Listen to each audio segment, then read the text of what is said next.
We're late.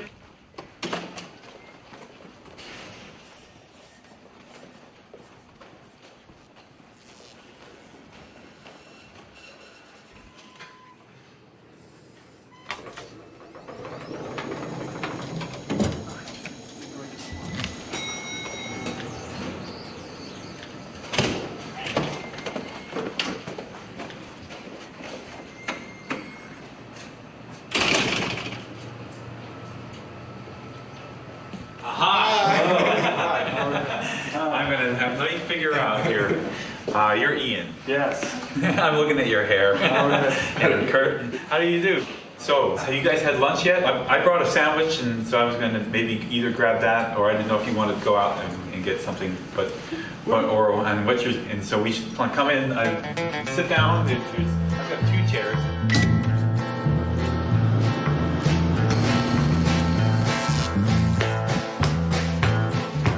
When my best friend Curtis and I graduated from college, we thought we were done with professors, and we're supposed to feel like we had our whole lives ahead of us. But we'd just heard some rather disconcerting news. Someday, we were going to die.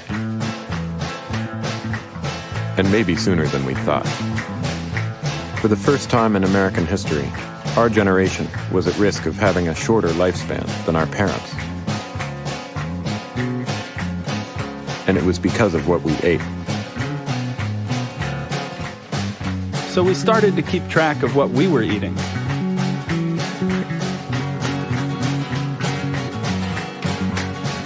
But we found we needed help making sense of our data.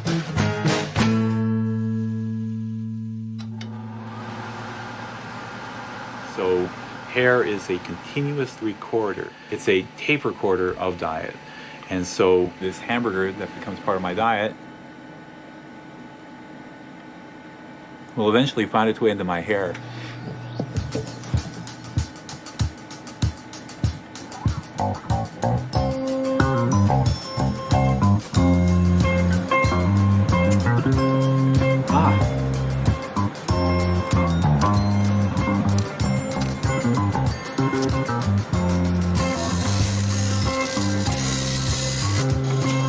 There it is. There it is. See that big red one?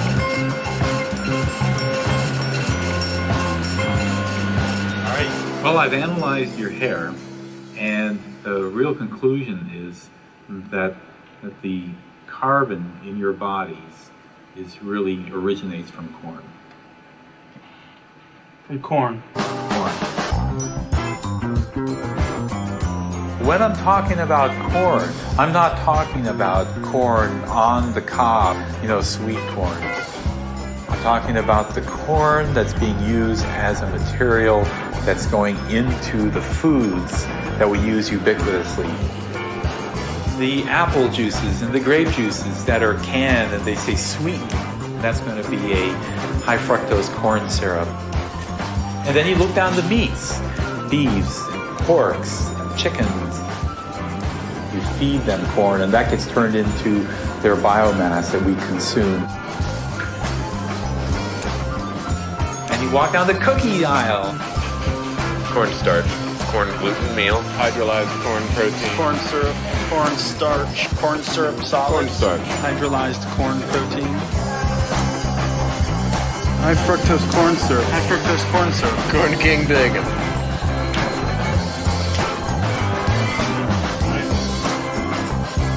For Americans that I've run the isotope analysis on, those numbers are showing this huge weight of the influence of corn.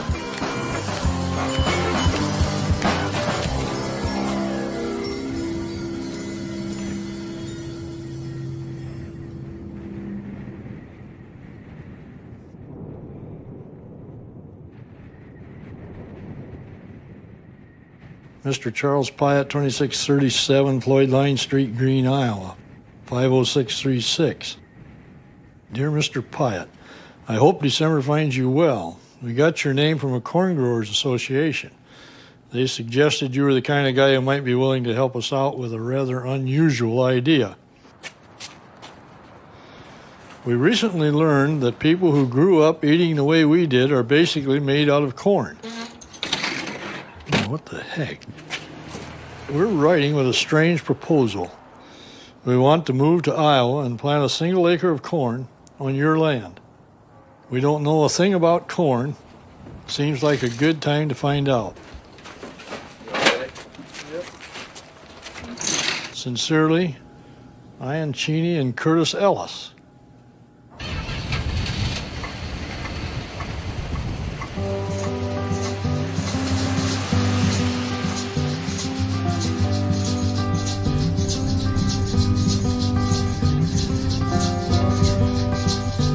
I'm moving from Boston to Iowa. Yeah, I'm gonna grow an acre of corn and see what happens with it. What's up with you? How's your high-paying job?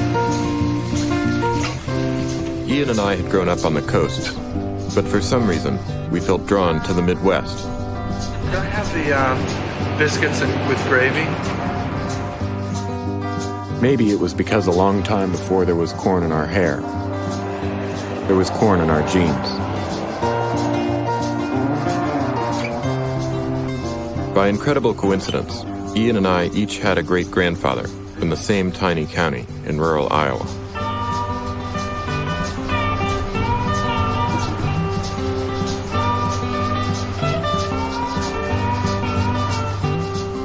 Three generations after our great-grandparents left, we were moving back to find out how an acre of corn could get from a field in Iowa into our hair.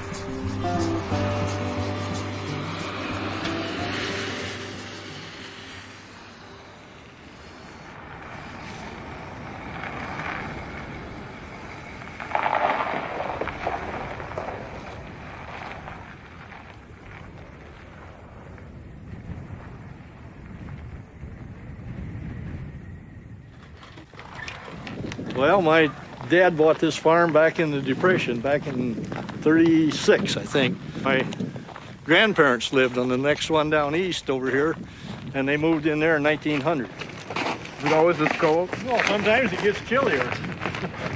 This is cold.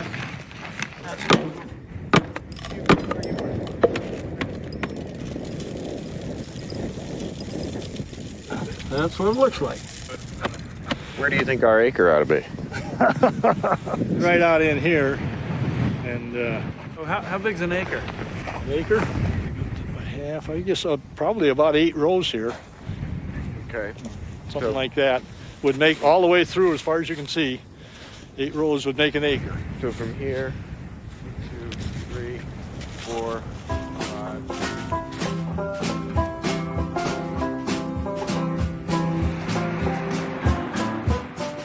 Greene, Iowa. Population 1,015. It seemed like we'd been in town 10 minutes, and people already knew what we were up to. I mean, I've heard people talking about it. You guys were gonna plant some corn and kind of watch it grow, I guess. Merry Christmas, Merry Christmas. You know, I remember when he was that big. You do? I'm a very old man. I think he was living in Boston then. Uh-huh, yeah. Greene looked like a lot of Midwestern farm towns. But for us, this place was different. 100 years ago, it was the home of Melvin W. Ellis and Claire Eugene Cheney, people we knew almost nothing about. Dear friend, was very glad to hear from you. Everything is the same as usual at the store. That 6 o'clock dinner was something great, all right. 1,000 miles away from where we'd grown up, it was hard to imagine that Iowa had once been home. There's some Ellis's over here in the C section, and then there's Cheney's over in that section over there on the other side of the road.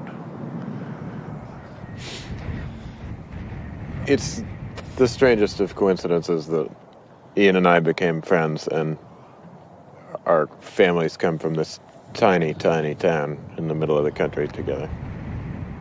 People have moved away and have forgotten about the basic tenets of their existence, you know. If they really come back and smell the roses, it's all right here. Farmers Cooperative Elevator is a very significant part of our economy Why is it called an elevator? because you had to have some form of an elevator shaft or whatever to get the corn back up in so they could store it. Remember, I'm not a farmer, I'm a funeral director. We do plant things sometimes, but... And what is this here? That's excess corn. That's our overage of corn this year. The elevator's full. So does this just get thrown out, or? No, that'll all be shipped out this spring. But that's what couldn't fit in that huge thing. That's right. That happen every year? Well, it has the last few years.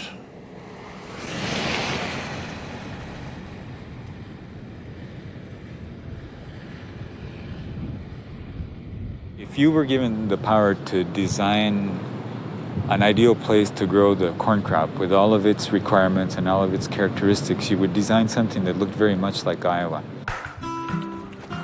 Ricardo Salvador is an agronomist at Iowa State University. He agreed to show us the plant we would be growing. So what you're looking at here is a grass plant. So it's a very close relative in exactly the same family as the stuff that you have growing in your lawn. This is obviously a gigantic version of those grasses. Our 1 acre lawn would be growing a giant grass whose ancestors looked very different. Native corn originated in southern Mexico, but found a happy home in Iowa, a land of fertile soils and humid summers. Gradually, one type of corn replaced all the others, a versatile crop named yellow dent, which over time came to dominate the entire middle of the country. We are at the world's only corn palace. We welcome you here and hope you enjoy the time while you're here. There we go. What you see right here is a picture of the very first corn palace. It was opened in 1892 as a way to show people how we grow things and to get people to come and live here. We had a pretty good idea of what living on a farm would look like. Driving tractors, digging in the dirt, growing food. Can't live without corn. I mean, it's an everyday part of your life. You don't even realize it. The Corn Palace was a kind of monument to America's favorite crop and to its love of family farms. Maybe even 1 acre farms like ours. You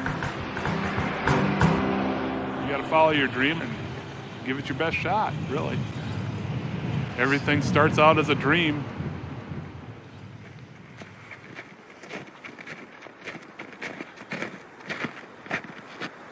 Hey.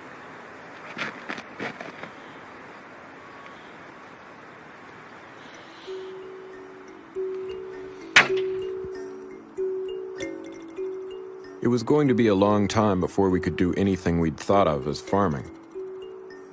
But on the modern farm, you don't have to wait for the snow to melt before you can get to work.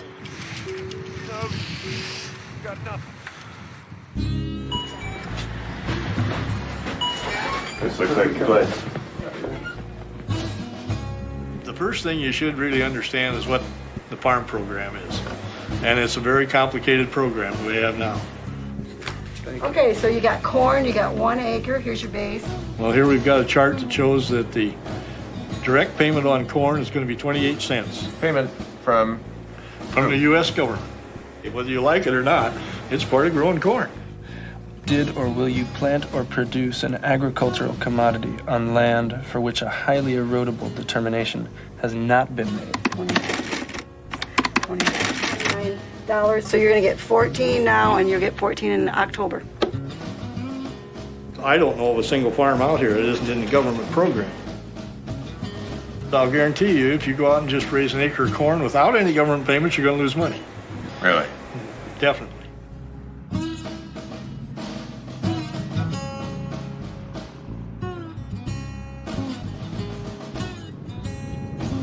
Just for moving to Greene and telling the government we were going to plant an acre of corn, we were going to get $28. And the more corn you grow, the more money you get. We should have grown 1,000 acres.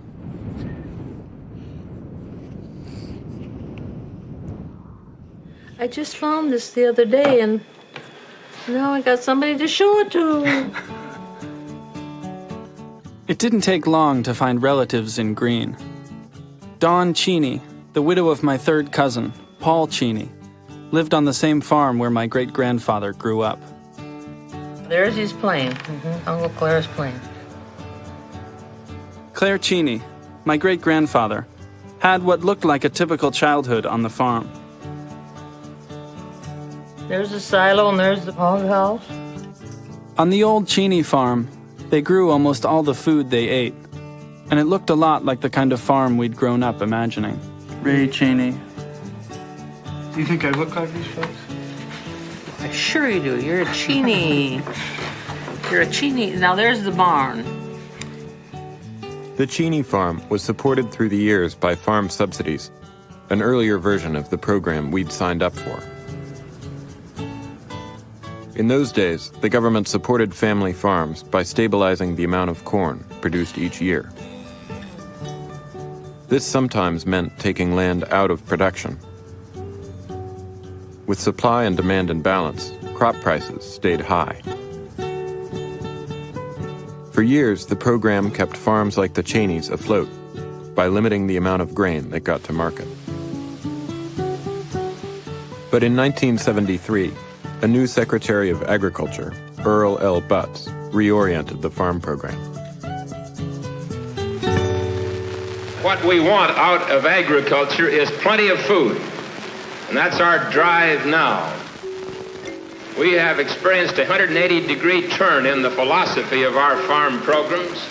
We've abandoned the long-time philosophy of curtailment and cut back to the new philosophy of expansion. And it makes sense. On the Cheney land, the old tomato gardens and pastures are now planted almost entirely in corn as part of a neighbor's grain operation. Even our acre is actually part of a much larger farm, run by another neighbor named Rich Johnson. Well, I grew up a half a mile just south of this corner here. We farm that up there. And then this is George Uhlenhop. We farm his land right here. And then this is my mom's farm. We farm that. And that's our other grain farm right up there with the big bins on it. So that's another farm of ours. The farmers are, the ones that are in it are getting bigger. You either have to be in it and a pretty good size or you kind of get squeezed out.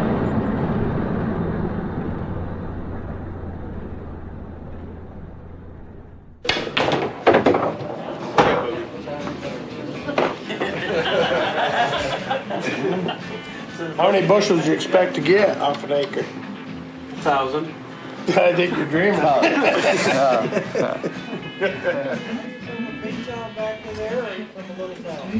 One thing I've noticed over the years is the little farmers getting out of it and the big farmers getting bigger and bigger and bigger. The government pays the farmers and it's just a big grain operation, and I think they're getting bigger and bigger and bigger. January soybeans at 5.45, down 1 3/4, and May soybeans at 5.48, down 1 1/4 cents. There's 3 fungicides and an insecticide. What do corn growers really want? More corn. Way, way more corn. Go where no one's gone before. More corn. That's more like it. Comprised of 4 separate registered products. Kurt Ellis. Hey, Ian Cheney. Hi, Ian. Al Marth. How you doing? Good. How are you guys doing? Good. What can I help you with today? Fertilizer. Fertilizer. Okay. What kind of ground are you guys working on? Is it a sandier type soil? I haven't or done any analysis of it, but it's a basic brown Iowa. Essentially, the crop needs nutrients to in order to produce the maximum yield, and you want to have the biggest potential out there to get the biggest yield you can. Past couple of years, we've had probably 200 bushel corn around here, and we like that a lot. So, there you go. Thanks.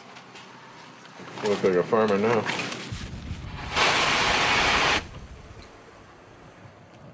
Stand right in this area, you'll probably get a good smell of the ammonia. Oh yeah, I get it.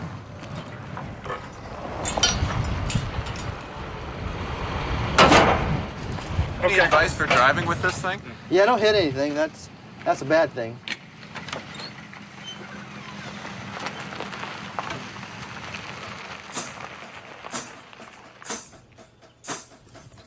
Okay, we know that there's 43,560 square feet in an acre.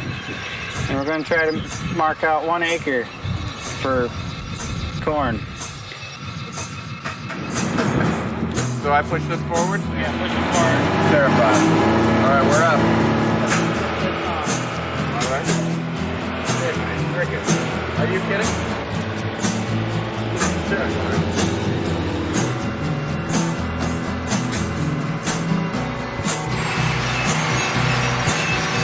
Well, you want to go another round? Yeah, but slower maybe. No, we got to go this speed. Here's the brake. Oh, where's the brake? Ow.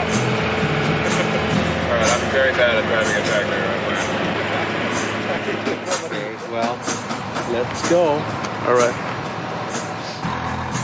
Thanks largely to our 150-pound injection of anhydrous ammonia, we could grow 4 times as much corn as our great-grandparents could have gotten from the same piece of land. You gotta follow this little line.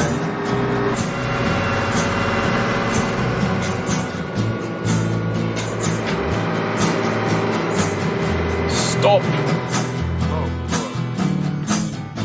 On almost every farm, there was a tank of ammonia fertilizer. And it seemed to be working. Elevators were full in almost every town we saw.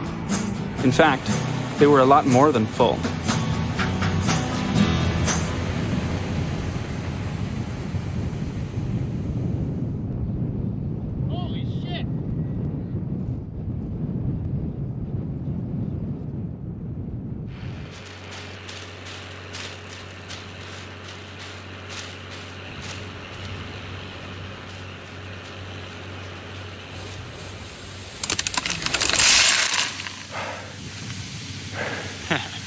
That was fun.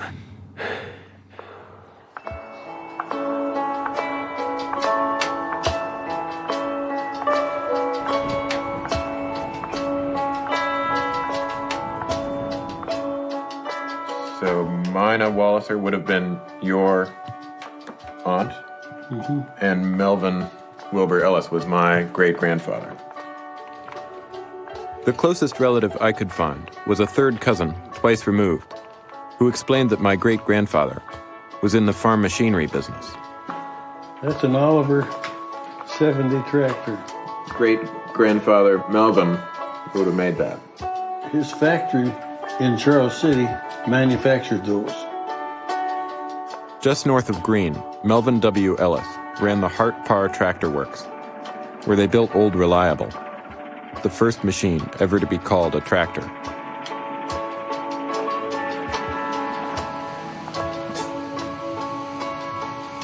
That's so cool. It's awesome. It's beautiful.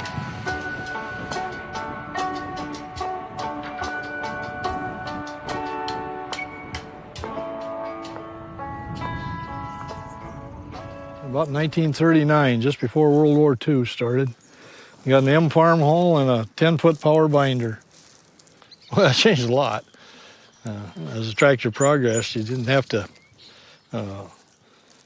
fight with horses all the time, hitching them up, harnessing, feeding, carrying them down. A lot of work. A lot of work.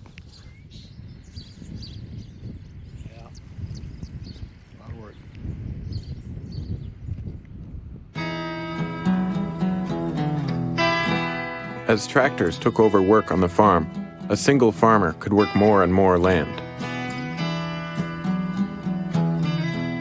Farm kids, like Ian's great-grandfather, didn't have to work in the fields anymore and began leaving the farm to do other things.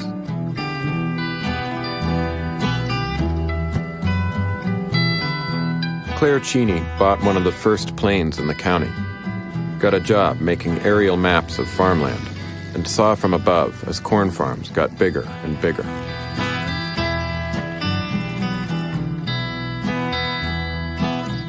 Today, it's not uncommon for a single farmer in Greene to work 1,000 acres. And what smaller farms remain are getting consolidated into still larger operations. There's, an awful lot of farmsteads that are just plain disappearing. You go down the road here, and there used to be the Crow place, there used to be the Marzens. There's just so many of the homesteads that are gone. Corn again. Get all the housing out of Floyd County, it makes them easier for them to farm it. Because then you don't have all these little houses and stuff in the way. You can just farm through everything, and you can get a lot of acreage done if you're not turning around all the time.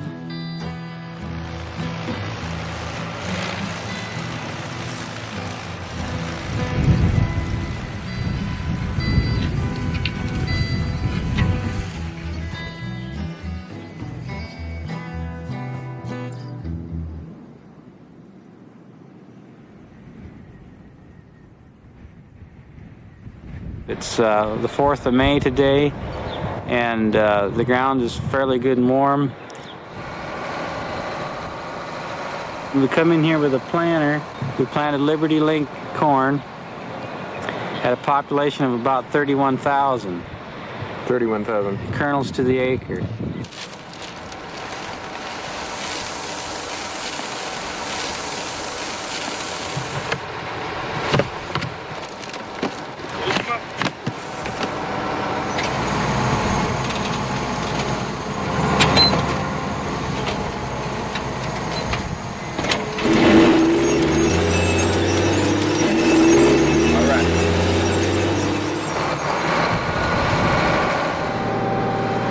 Watch out, birds.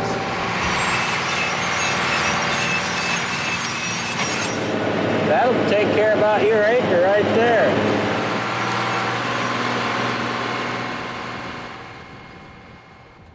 Planting 31,000 seeds was not exactly a hands-on experience.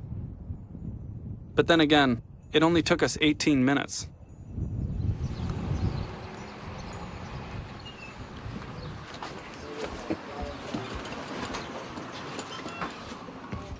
Boys get your corn planted? Yeah, we did. Yeah, We planted 1 acre of corn. All right. Well, we think we did. We didn't really see anything go in the ground. Oh, yeah, that's magic. Do you have anything with corn in it here? Here. Does life in the bakery change during planting season? Well, we don't see the farmers as much. And for just that brief time, it doesn't take very long anymore with the equipment they have to get it planted. Then they're back and twiddling their thumbs until it's time to spray something.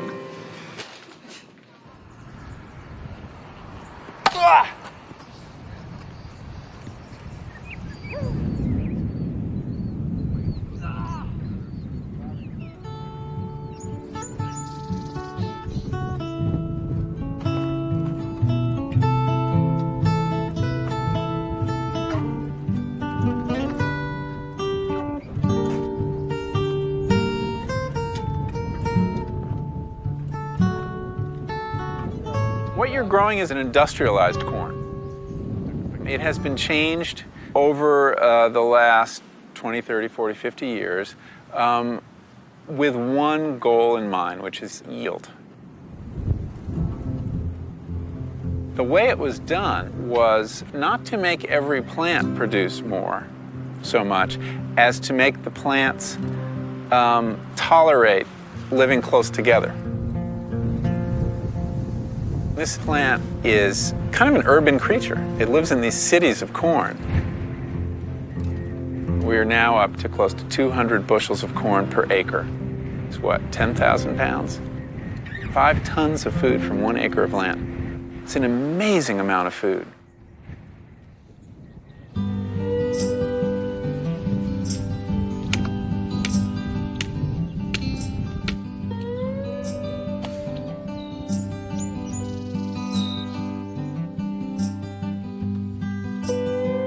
Whenever I build fence, I hit a rock.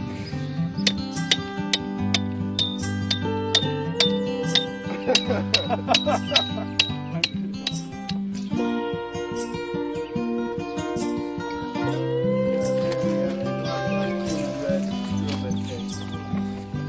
we should take one before we go. Yeah, why don't we have you?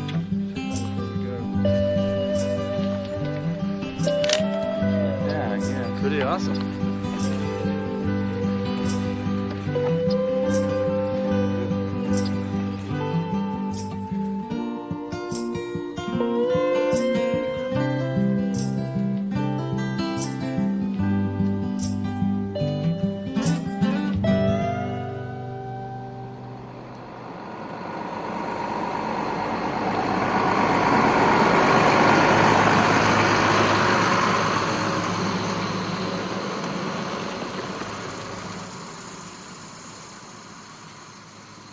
How you doing? Not too bad. You're a little greasy there. Start June is spraying season in Greene. spraying for those aphids. I wanted to get that chemical down underneath the leaves a little bit, so I was using 50 pounds of pressure.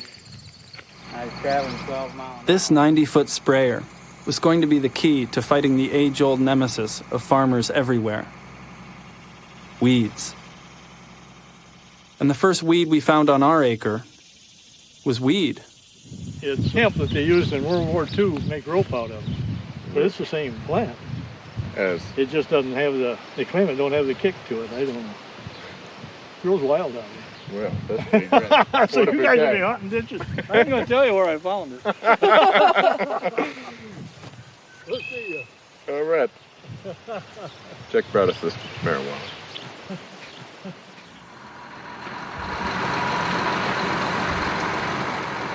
We got a lot of different variety of weeds out there. We got some lamb's quarter, we got some cocklebur. Our corn seeds had been genetically modified to resist an herbicide called Liberty. Liberty would kill the weeds, and our Liberty Link corn would continue to grow.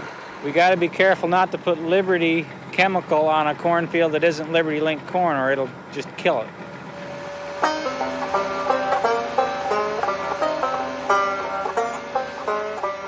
Generally, we don't spray at night, but there's a big rain scare coming for tomorrow, and I'd like to get this over with. You think I can ride along and press the button that releases the Liberty? When we get to your acre, we'll let you spray your acre. That sounds good.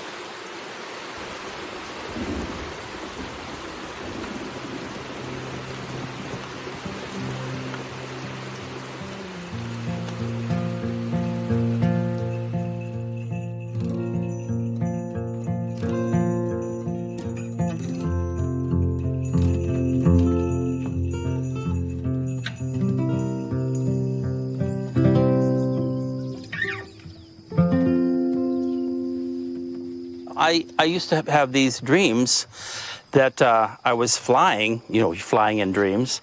So, but in the fall, this corn all turns a golden color, sort of like wheat when it's ripe. So I would always be flying over golden corn, the corn that was, it was beautiful. The sun would be setting and the corn was gold. So I'm moving back.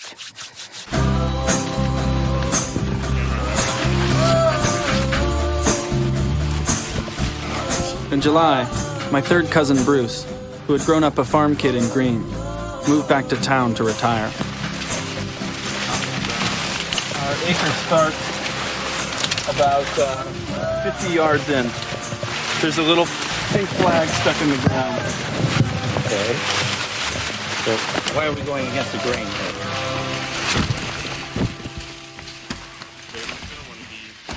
When you come out here, there'll be a lot of yellow dust, which is the pollen that travels from those guys down to the ears, which haven't developed yet. There'll be like silks. Pollen gets on the sticky ends of these strands, and it goes down to the individual kernel. Each silk is attached to an individual kernel to be.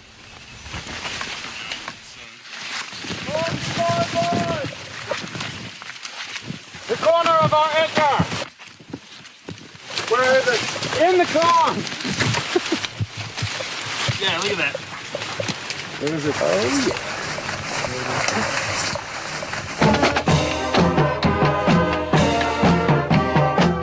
Welcome to your own hometown.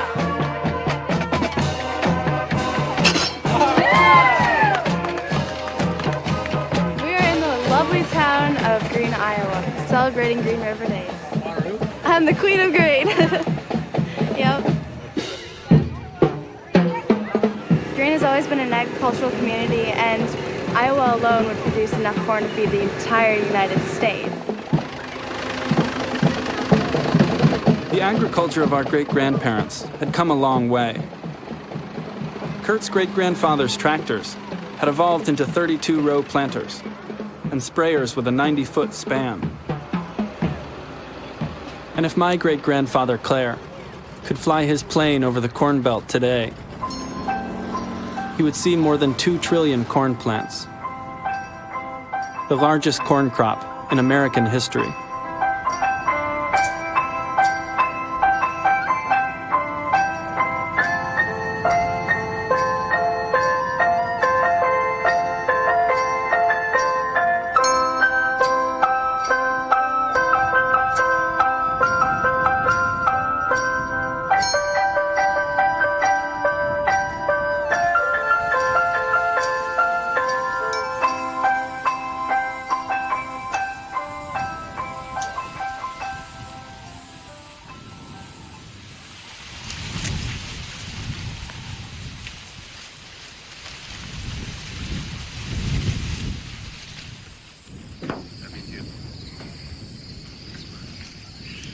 How about boom?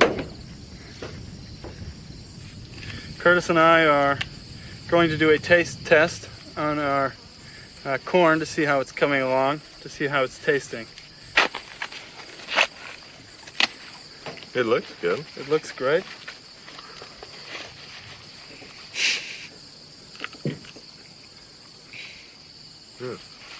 It's not very good, Ian. Yeah.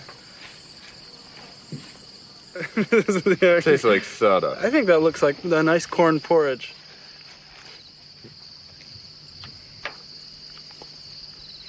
Yeah, it's disgusting. It tastes like chalk. I really thought it would taste better. Tastes like crap. If you're standing in a field in Iowa, there's an immense amount of food being grown, none of it edible. The commodity corn, nobody can eat. It must be processed before we can eat it. It's a raw material. It's a feedstock for all these other processes. And the irony is that an Iowa farmer can no longer feed himself. When we harvest our corn in the fall, its first step toward being processed into food will be a 7.5-mile ride down the road to the town elevator.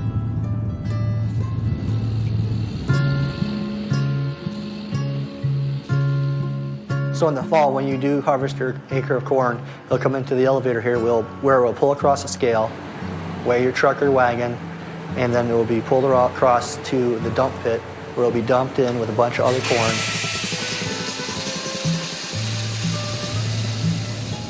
Your acre of corn is impossible to track just because of the sheer volume that we deal with.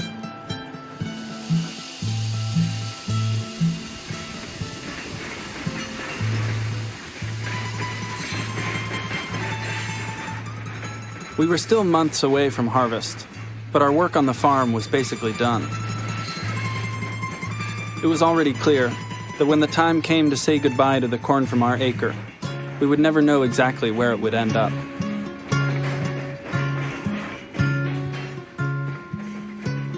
After the crop is delivered to the elevator, following corn into the food system becomes a game of probabilities.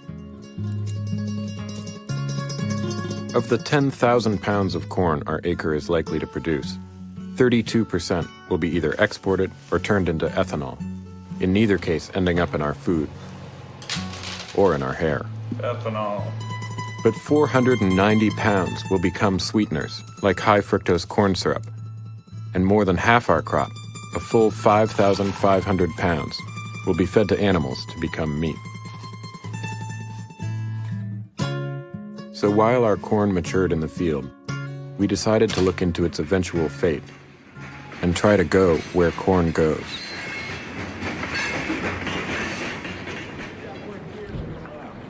There's a wall of corn. We produce quite a little corn on our farm, and a lot of it goes into feeds. This is called wet corn gluten feed. This is a byproduct of the ethanol industry. It's real flaky, and the cattle just love it. This is high moisture corn. This is shelled corn directly out of the field. This is the third product that we feed to our cattle, which uses corn. This is called corn silage. This is the whole plant run through the corn chopper, and it's just another way to utilize all the corn that's grown in the state of Iowa. And there's the corn, the silage, and the hay, and the gluten all right there. So it's almost all corn. Yeah, it's 60% of the ration is corn, probably.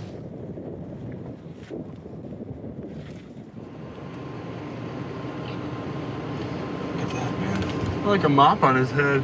They're really changing their look here. Well, what are we gonna get? What do people order now? Welcome McDonald's, can I take your order? Hi, yes, could I have a big and tasty sandwich and a small fries, please? Look at that. So would you consider yourself corn-fed? In a matter, yeah, probably. What are you eating for lunch here today? Corn-fed beef. Do you actually know anything about corn-fed beef? Do you know what it does to them? What is to the cattle. It's a good thing they slaughter when they do, because it actually kills them to feed them to make the meat like that. So they'd be dead in 6 months anyway eating that stuff, so it's just as well that they slaughter it. Really? Yeah, it's terrible. Where is this? Every major confinement feedlot, everywhere.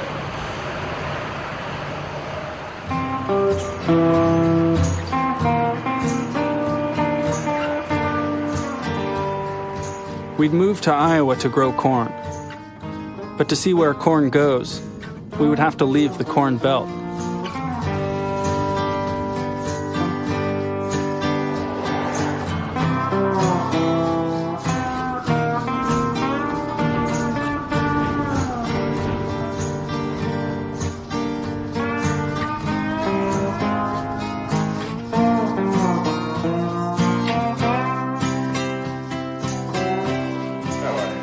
I'm Kurt Ellis. Kurt, nice to meet you. I'm Bob Bledsoe. Ian Cheney. Ian, nice to meet you. Yes, it's cool to look out there at all those cattle and feel warm and fuzzy that I'm feeding a lot of American people. Our operation is that we buy calves and we bring them into the feedlot and feed them for 140, 150 days here, and then sell them to the packing plant as fed cattle. Basically, 14 to 16,000 head are finished here. We don't like being big, but right now, you're looking at a family farm in Yuma County, Colorado. We were still getting used to the new look of the family farm.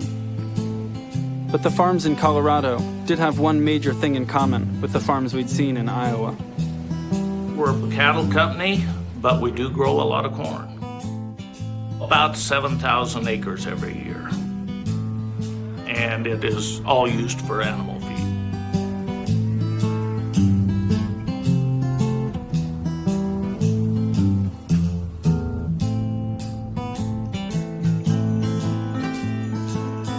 The grasslands of eastern Colorado, where cattle traditionally grazed, have become some of the biggest corn farms in the country. And corn has replaced grass as the principal feed for cattle.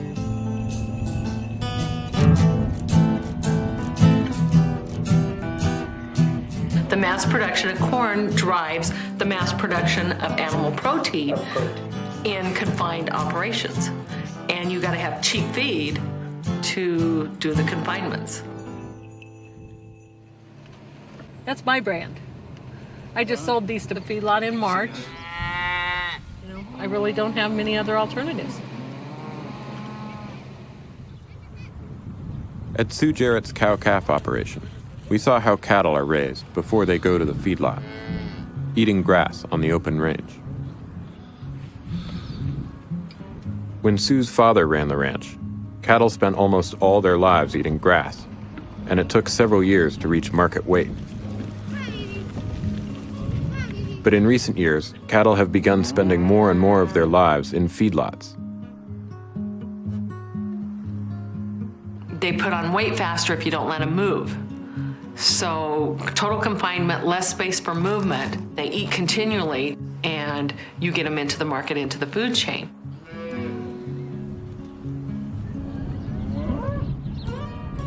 But cattle were not meant to be on a corn-fed diet for that long. You know, we used to feed them 60, 90 days was one thing. Up to 120, you could make it. You start really pushing cattle on a corn-based diet after that, the ulcers and the stomachs don't take it well, and they start getting sick.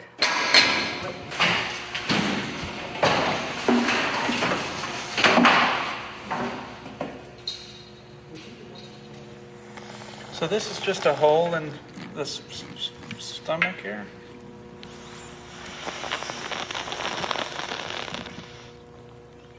Scientists researching the effects of feeding corn to cattle have developed a method of looking into their actual stomachs during digestion. It's very warm and it's pretty packed in there. 100 years ago, most cattle probably were fed grass, hay, and they were out grazing. We've gone from really feeding no grain to rations now that contain up to 90% grain. But these animals evolved not in feeding these high starch or things like corn. And you feed a lot of corn, more acid's produced, and the animal can get into trouble. Corn in this environment produces these acids, the pH drops, and then they succumb to a condition we call acidosis. And if it's not treated, the animal dies. The corn fed to cattle is supplemented with low doses of antibiotics that help them combat acidosis. Livestock now consume 70% of the antibiotics in the United States. But antibiotics also help cattle survive the conditions of confinement. This facility, with more than 100,000 head of cattle, produces as much waste as a city of 1.7 million people. A lot of people look at these large feedlots now and question whether that's what we should be doing. But the reason that it's done, it's economic. And because of the yields on corn and the amount produced and the efficiency of producing corn, it's lower cost per unit of usable energy to the animal.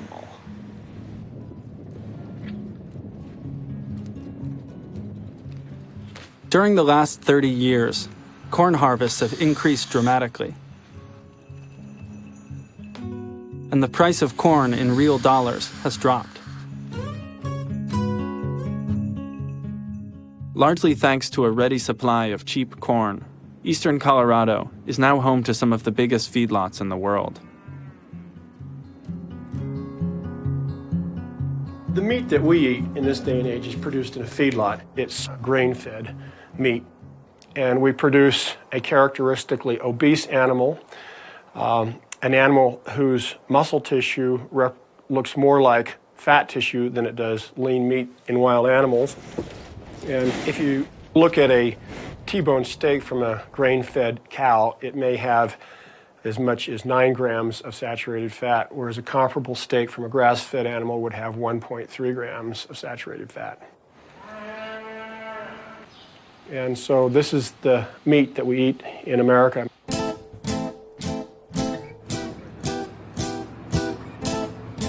America's favorite meat is ground beef, hamburger meat. Could I have the bacon cheeseburger? Okay. And hamburger meat is really not meat, but it's rather fat disguised as meat. It contains 65% of its calories by energy as fat. Oh my God, that's great. It was starting to make a lot of sense why Kurt and I had found corn in our hair.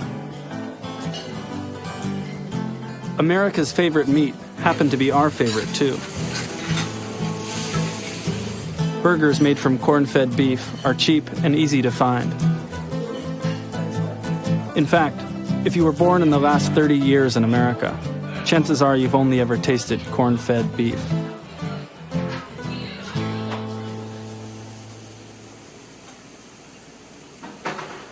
If the American people wanted strictly grass-fed beef, we would produce grass-fed beef for them.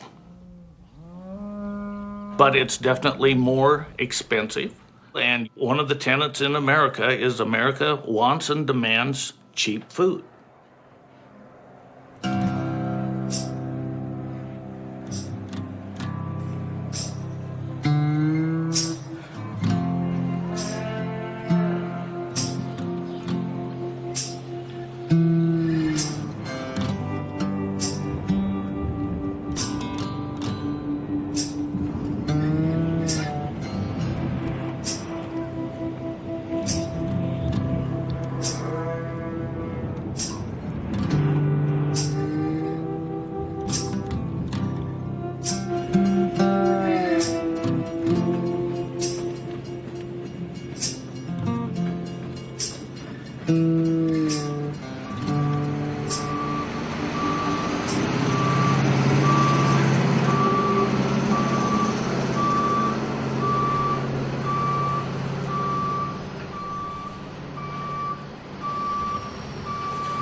One of the reasons I moved back to Iowa is because I liked and I remembered what it was like when I was a kid.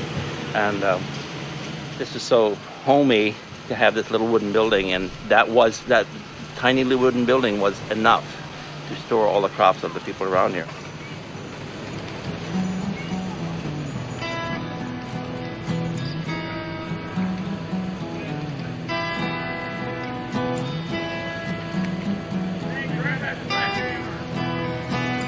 Greene's old grain elevator, which was built in our great-grandfather's time, had become obsolete and was being burned down.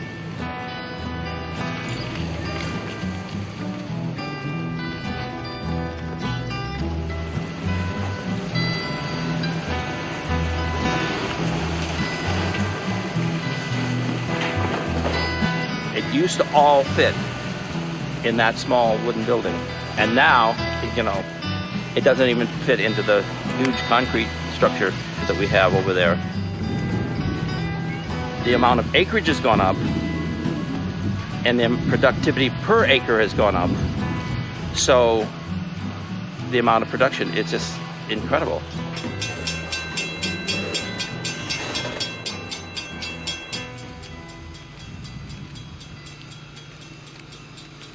The corn from our acre would all go to Greene's concrete elevator, which was built in the 1970s, a time of dramatic increases in corn harvest.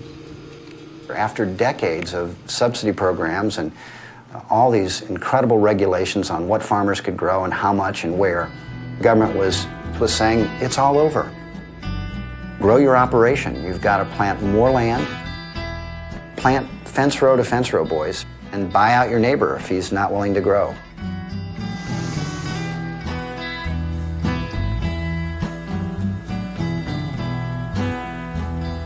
And when we had so much surplus corn and there was such an interest in trying to derive the maximum benefit out of it, investment was made to develop this corn sweetener industry.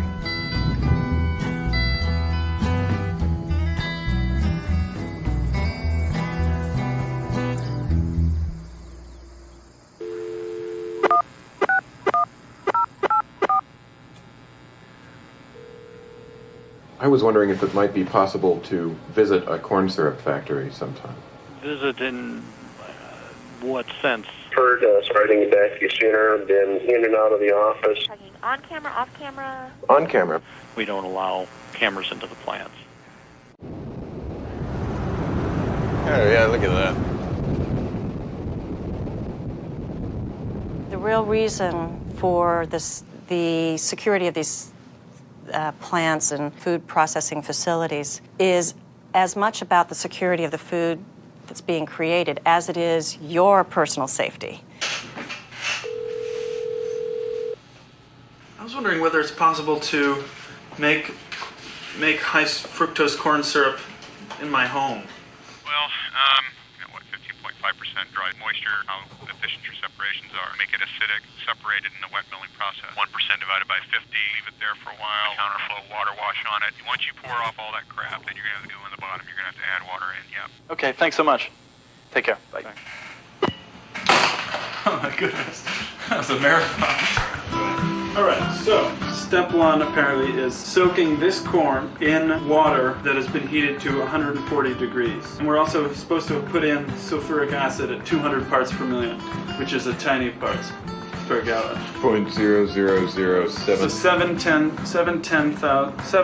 it's not even close to a teaspoon. It's like you're gonna stick your finger in and whatever drop sticks to it. No, man. I'm not gonna do it. I'm not gonna do that. It's so much easier. What we're looking for is yellow dent number 2. So it's already a certain type of corn that will yield a lot of starch. Well, this is going to soak for 16 hours to get it soft and begin to separate the starch from the fiber.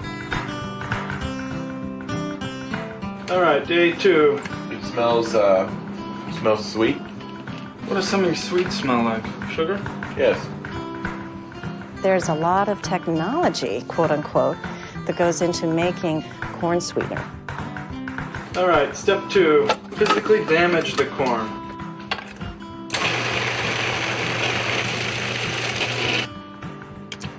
It doesn't look like a kernel anymore at the end of the process, but that is part of that innovative system. The endoamylase and spezyme prime enzyme randomly hydrolases alpha-1,4 glucosidic bonds to reduce the viscosity of a gelatinized starch. Everything really is a science when you boil it down. Wow. That's pretty sweet.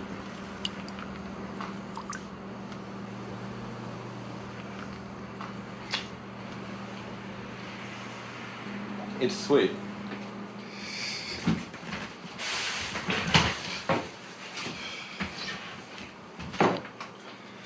It tastes good.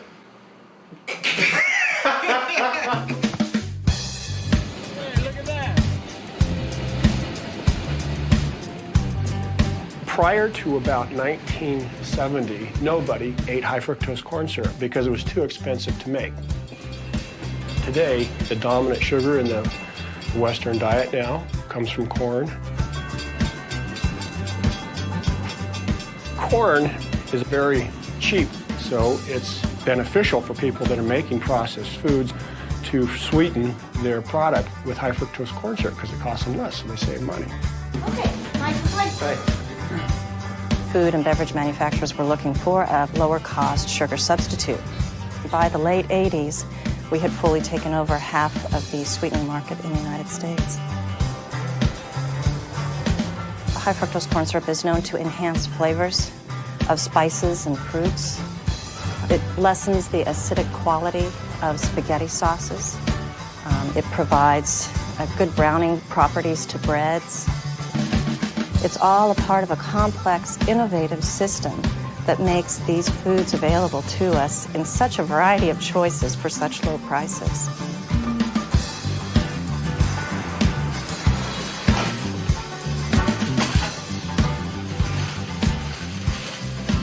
Every single item I saw in this aisle contains corn syrup.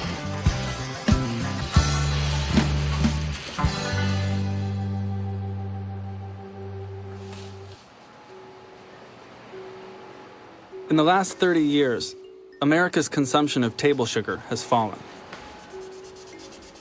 but our overall consumption of sweeteners has gone up more than 30%, largely because of a dramatic increase in our consumption of high fructose corn syrup.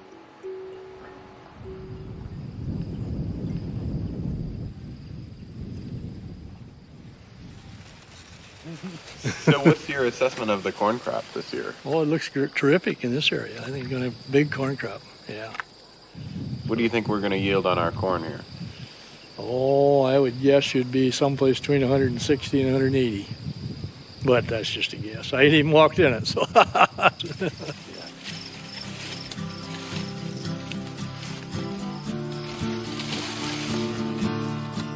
Everything we'd done on our acre since coming to Iowa had been designed to do one thing: grow as many bushels of corn as possible. What we hadn't realized was that what we were growing was essentially an acre of sugars. We know some things just from the factual analytical standpoint about the corn which is grown in Iowa. It has been selected for high productivity. This means high volume starch production. Well, you never get something for nothing in the world of biophysics, and what you give up in the bargain is nutritional value. Most of what we've done in agricultural so-called improvements and in food processing have actually degraded our food supply from a nutritional standpoint. The corn that originally came north from Mexico was a grain with a higher protein content. But as corn was bred for higher productivity, the nature of the corn kernel was transformed. What's happened is that increased yield has been mainly an expansion in the endosperm, or the starch fraction of the kernel of corn. And of course, now we're taking that starch and converting it to high fructose corn sweetener, which basically has no nutritional value, only adverse metabolic effects and empty calories.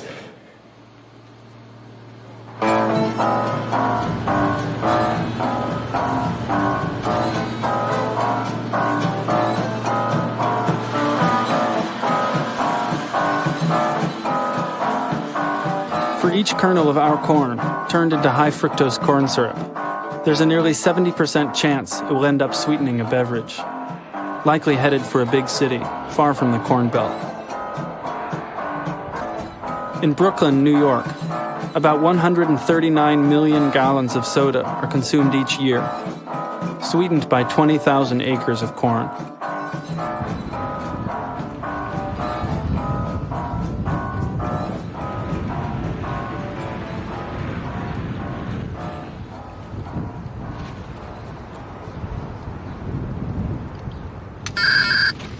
Boruga, ¿cómo está, Boruga? ¿Está lento la cosa o qué?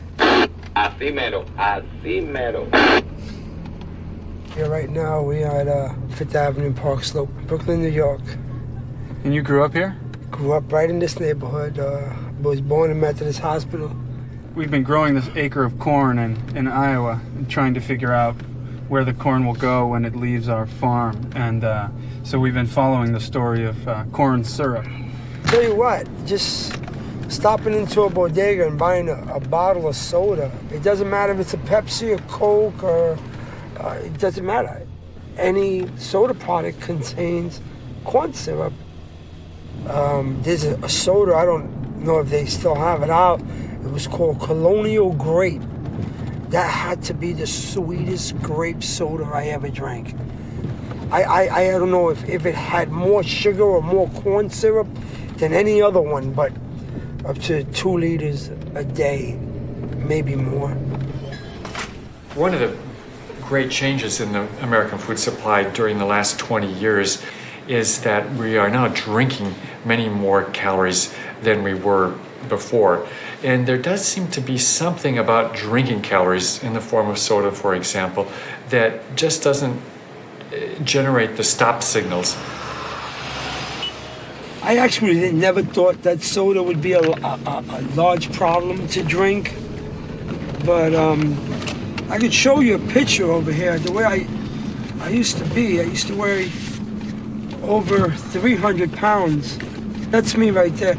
I was a size 60 in pants, And I stopped drinking soda, and just by not drinking soda, I lost about a third of what I weighed, you know.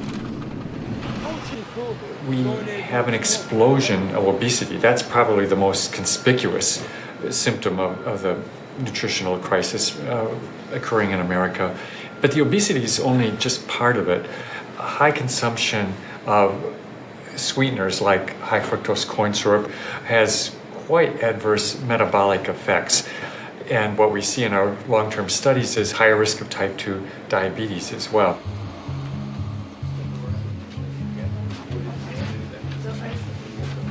Hello. Hi. Kurt, Ella. Farida Khan. Nice to meet you. Diabetes essentially means that your blood sugar level in the blood is higher than what your pancreas can control and keep in the normal range. 1 in 8 New Yorkers have diabetes, which either is diagnosed or they don't know if they have diabetes and they remain undiagnosed. Like, it's not like any other disease that we have where we just give prescriptions and that's the end of it, because it's not something that goes away. Diabetes is a disease and obesity is a disease which is strongly linked to the environmental factor of food and exercise. What is the cheaper food for people? Okay, I think cost has a lot to do with what people buy. The cheaper food is really not a healthy food. And the main thing is sodas. Soda is liquid candy. And people think they're quenching their thirst drinking a glass of soda, but there you have a big, amount of sugar that you're drinking. In a recent analysis, we found that drinking 1 soda per day on average almost doubled the risk of type 2 diabetes compared to only occasionally having a soda beverage or not at all.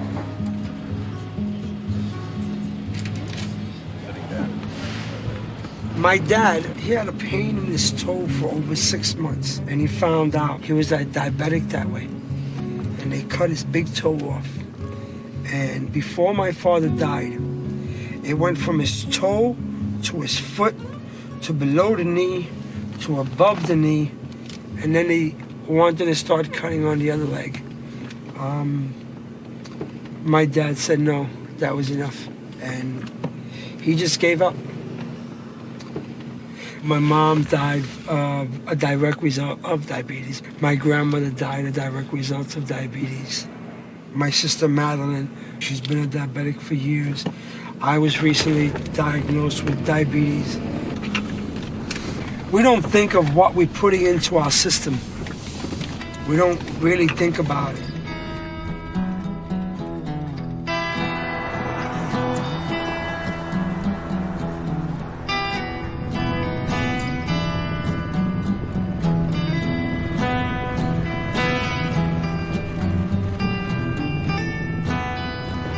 By the end of September, we'd been corn farmers for almost 9 months. It was becoming clear that our acre wasn't just a game for seeing where food came from. We were growing an actual crop. It was destined to be eaten by actual people.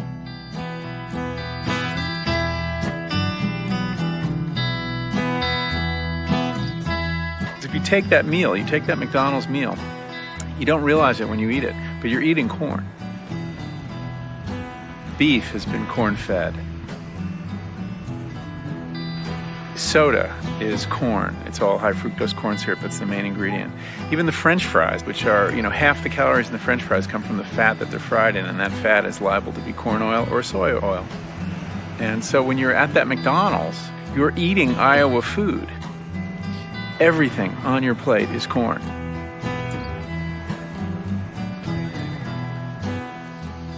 3 weeks from harvest time, we could see that the agriculture our great-grandparents had helped build was now growing fast food.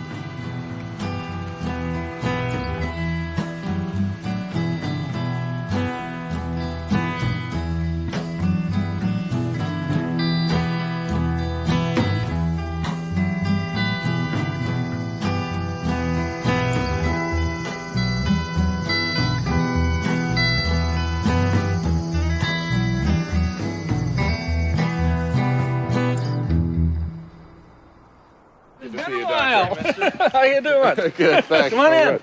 Well, how are things going for you guys? How did your crop come out then?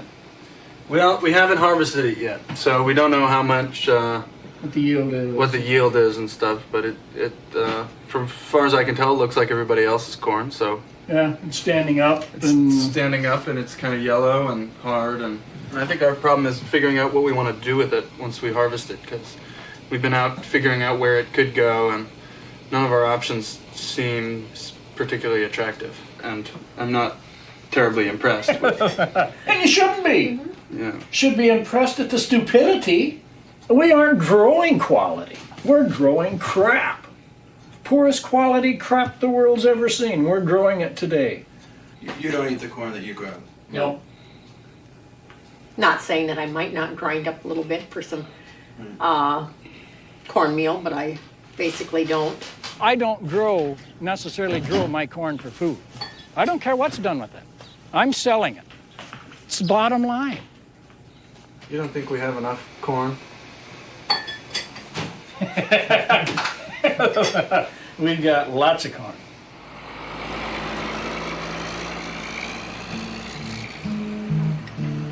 Two weeks before harvest, the price for a bushel of corn at the elevator was $1.65.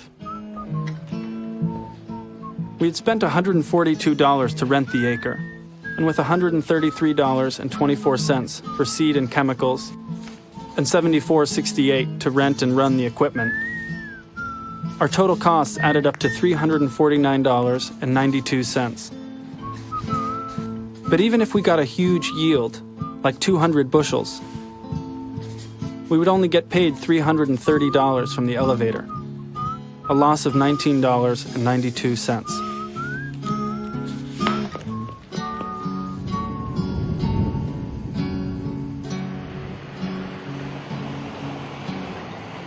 It looks like we may lose money growing and selling this corn, Oh, yeah.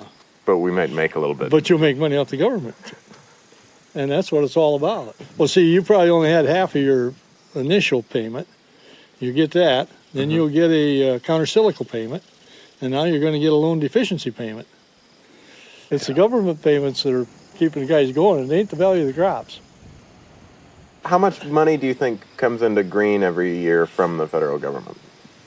Oh, it's by far the largest industry in Greene, by far. But if it wasn't for that, you wouldn't see the crops planted out here neither. You wouldn't be raising 11 billion bushels of corn.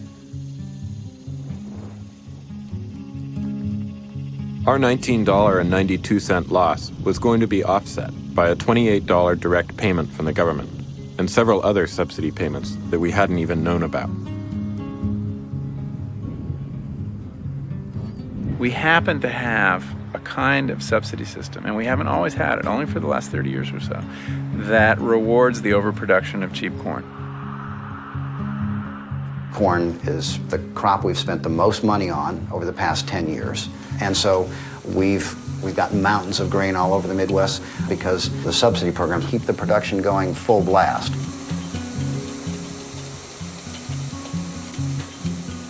All that cheap surplus corn goes somewhere, and in fact a lot of it's going onto our bodies. There is a role that the subsidies have played in making the raw material available for an overweight society. We subsidize the Happy Meals, but we don't subsidize the healthy ones. There's a very specific history to this. I mean, how we got to your acre in Iowa. You really do have to go back to Earl Butz and the revolution in farm policy that happens in the 1970s.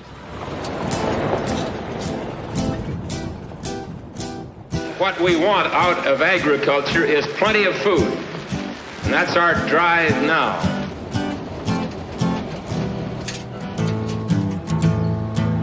This year, 1973, we're going to see the most massive increase in production of farm products ever in the history of this country. And next year, we're going for a still further increase on top of that as we pull all stops.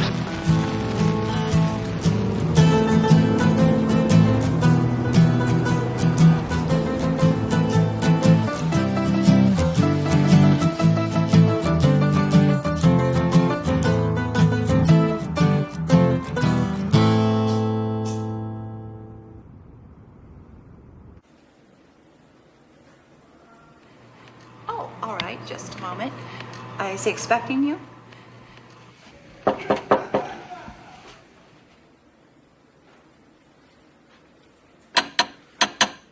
Got some corn on the door. Dr. Butts?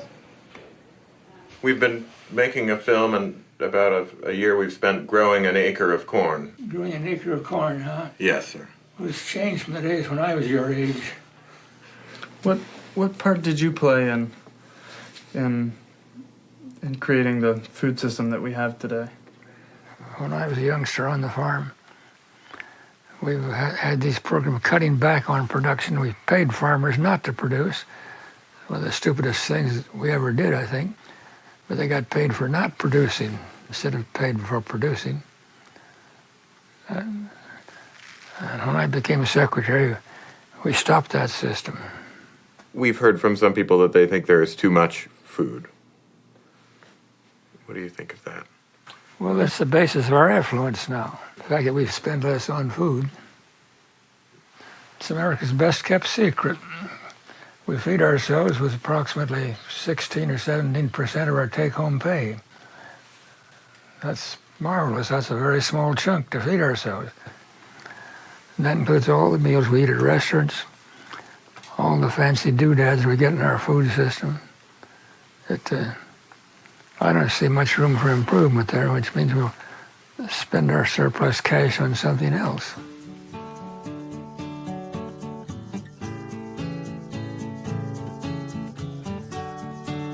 In our great-grandparents' day, families spent twice as much of their income on food, which didn't leave a lot of money or time for other things. When I grew up, it was hard work. You got up in the morning and you went out and did some chores because we always kept our own livestock. We had our own horses for power. The labor it took to make an acre of corn or a bushel of corn was tremendous. It was easy to see why people in our great-grandparents' generation would dedicate their lives to making field work easier and food more affordable by expanding the reach of agriculture and transforming the way we farm. Rural America has completely changed. The kind of farm that I grew up on doesn't exist today. This is a commercial operation. It used to be a family operation, but it's not anymore. But as a consequence, we feed ourselves very cheaply now. You'll see those tremendous fields of corn out there, corn as far as you can see. But that's the age of plenty.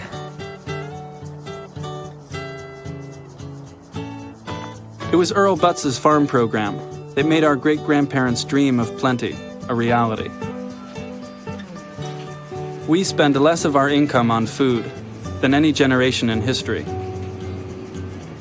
And fewer of us are needed to produce that food than ever before. But we also might be the first generation to live in a time when abundance brings too much.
When our great-grandfathers were children, growing up in Greene, people bragged on 40-bushel harvests.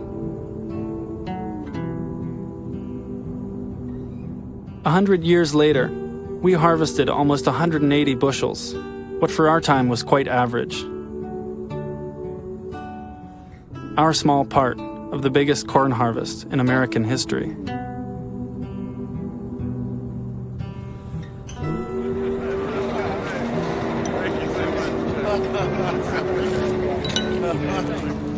Well, here, first to the farmer here, and then to farmer number 2.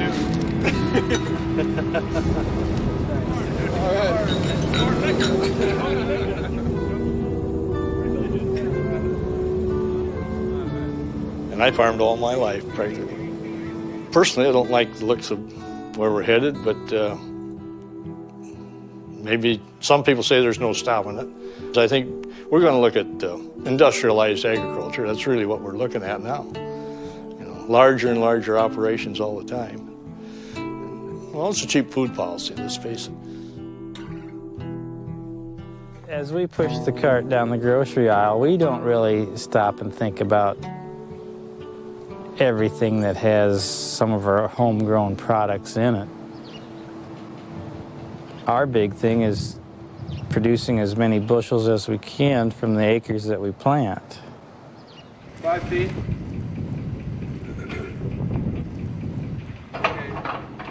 Okay.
$1 bill. I'm going to use that for $1. I sold it to you. Here, give me 2.5 for it all. 2.5. Well, it's kind of an end of another farm family in the community. Pyatt family's been here in this community for 5-6 generations, and it's just another end of another generation.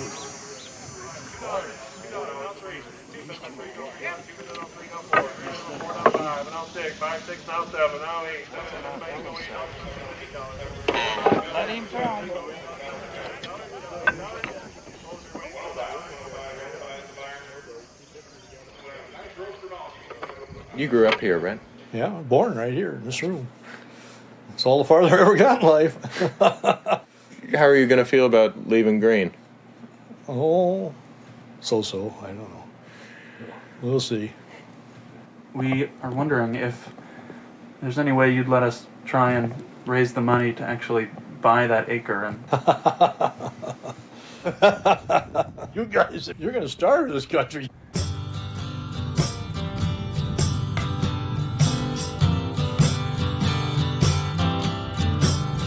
See the farmer on the other side of town. He's always working till the sun goes down. Up every morning, right on fine. Wanting green seeds to come alive. But he don't wear no farm clothes. He's always using a rake and hoe. But his seeds are starting to grow like a big stalk through the sky. He used to live in Apartment City with thick and priestly windows built right in it. But he's moved to a little tiny town. Wanna be a farmer all year round. And on a country road where you can't see a thing, he's got 5 acres filled with little green things. He said he's working so hard all night and day.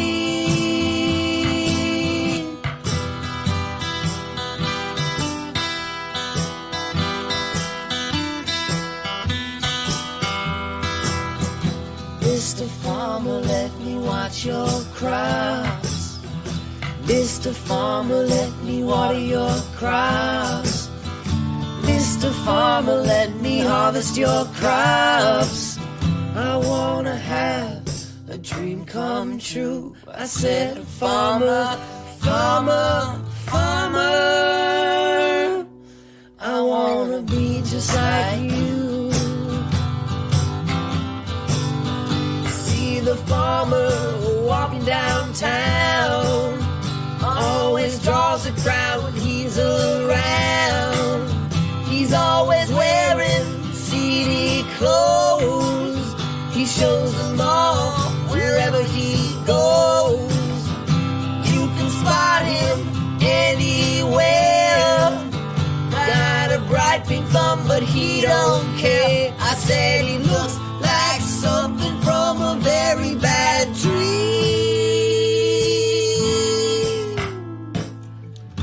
Mr. Farmer, let me watch your crops. Mr. Farmer, let me water your crops.